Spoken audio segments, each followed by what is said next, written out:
Bismillahirrahmanirrahim. Assalamualaikum warahmatullahi wabarakatuh. Nama saya Muhammad Rizky Alfian, NPM 17630791. Di sini saya ingin mengerjakan sebuah penjelasan dari tugas MPL, yaitu manajemen proyek perangkat lunak. Nah, di sini sudah saya resume dari internet, beberapa referensi dari internet saya resume. Terus di sini akan saya jelaskan dan saya bacakan apa itu manajemen proyek perangkat lunak. Nah, manajemen proyek perangkat lunak ialah aktivitas dalam manajemen rekayasa perangkat lunak. Sebelum dimulai, aktivitas teknis diinisialisasi dan berlanjut pada keseluruhan batasan perkembangan dan pemeliharaan perangkat lunak komputer, serta controlling dengan menggunakan resource yang untuk membuat perangkat lunak dalam jangka waktu tertentu untuk memenuhi kebutuhan. Nah, di sini menurut saya definisi MPPL adalah sebuah proses pembelajaran di mana kita harus melakukan suatu pekerjaan untuk mencapai tujuan bersama dengan menemukan beberapa fungsi, yaitu perencanaan. Di dalam perencanaan ini pula ada 4, yaitu planning, pengorganisasian, organizing, penyusunan atau directing, terus pengarahan atau controlling, dan pengawasan sesuai dengan sumber daya yang kita miliki. Nah, MPPL juga digunakan untuk suatu kegiatan mengkoordinasikan segala sesuatu dengan menggunakan perpaduan sumber daya manusia, teknik administratif, keuangan untuk mencapai tujuan yang jelas dalam periode waktu tertentu.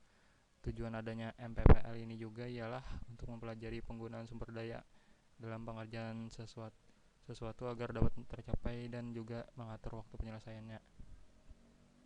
Nah, pentingnya di sini saya akan jelaskan pentingnya manajemen proyek perangkat lunak karena ada tingkat kegagalan yang sangat tinggi antara proyek-proyek di hampir setiap organisasi. Proyek mengambil lebih banyak waktu dan uang untuk melaksanakan daripada yang diantisipasi, atau sistem selesai tidak bekerja dengan benar.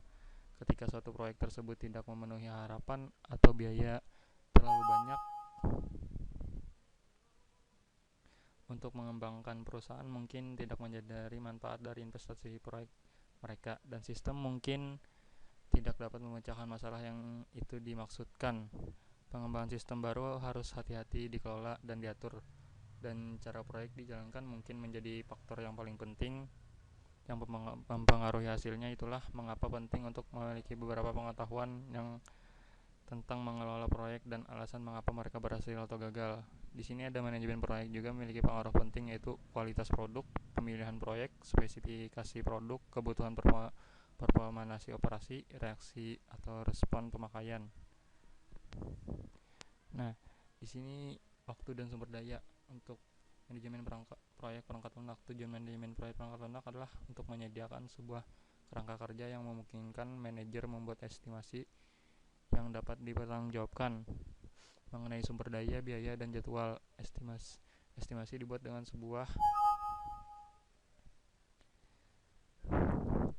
kerangka waktu yang terbatas pada awal sebuah proyek perangkat lunak dan seharusnya diperbarui secara teratur selagi proyek sedang berjalan. Sebagai tambahan, estimasi akan berusaha mendefinisikan skenario kasus terbaik dan kasus terburuk. Tujuan perencanaan dicapai melalui suatu proses penemuan informasi yang menuju ke estimasi yang dapat dipertanggungjawabkan lagi. Hal-hal yang terlibat di dalam manajemen proyek antara lain itu durasi atau time frame, tenaga kerja atau work pace, tugas pekerjaan, atau teks, risiko atau risk, portofolio, dan kolaborasi. Lanjut. 3. Proses memberikan suatu kerangka kerja di mana rencana komprehensif bagi pengembangan perangkat lunak. Cost pada manajemen proyek perangkat lunak. Cost atau biaya adalah semua sumber daya yang harus dikorbankan untuk mencapai tujuan spesifik atau untuk mendapat sesuatu sebagai gantinya. Sebagai gantinya biaya pada umumnya diukur dalam satuan keuangan seperti dolar, rupiah, dan lain sebagainya. Project cost management atau manajemen biaya proyek adalah proses yang dibutuhkan untuk menjamin bahwa proyek dapat diselesaikan sesuai dengan budget yang telah disepakati. Informasi manajemen biaya merupakan informasi yang dibutuhkan untuk mengelola secara efektif perusahaan atau organisasi non-laba. Informasi keuangan saja dapat mengakibatkan misleading karena informasi tersebut cenderung berfokus pada jangka pendek. Cost of quality. 1. Cost of quality atau total biaya yang dikeluarkan untuk memenuhi standar kualitas yang diminta. Cost of quality atau biaya mutu adalah biaya conformance ditambah dengan biaya non-conformance. Conformance adalah biaya yang dikeluarkan dalam usaha menghasilkan produk sesuai yang diinginkan dan sesuai untuk digunakan. Non-conformance adalah biaya yang dikeluarkan karena kegagalan atau kualitas tidak sesuai yang diharapkan. 5. Additional quality planning tools atau matrix diagram.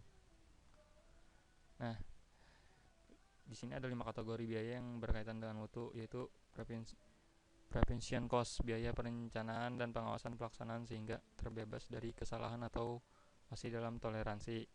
2.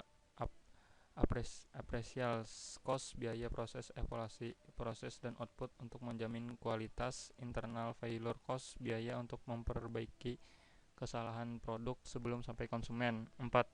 External failure cost, biaya yang berhubungan dengan seluruh kesalahan produk yang tidak terdeteksi dan dibetulkan sebelum diserahkan ke konsumen. 5. Measurement and test equipment cost, biaya kapital pengadaan peralatan yang digunakan untuk aktivitas pencegahan kualifikasi. Nah, hanya itu saja yang bisa saya dapatkan dari yang sudah saya resumkan tentang manajemen proyek perangkat lunak. Sampai sini saya akhiri. Wassalamualaikum warahmatullahi wabarakatuh. Semoga bermanfaat dan terima kasih telah menonton video ini.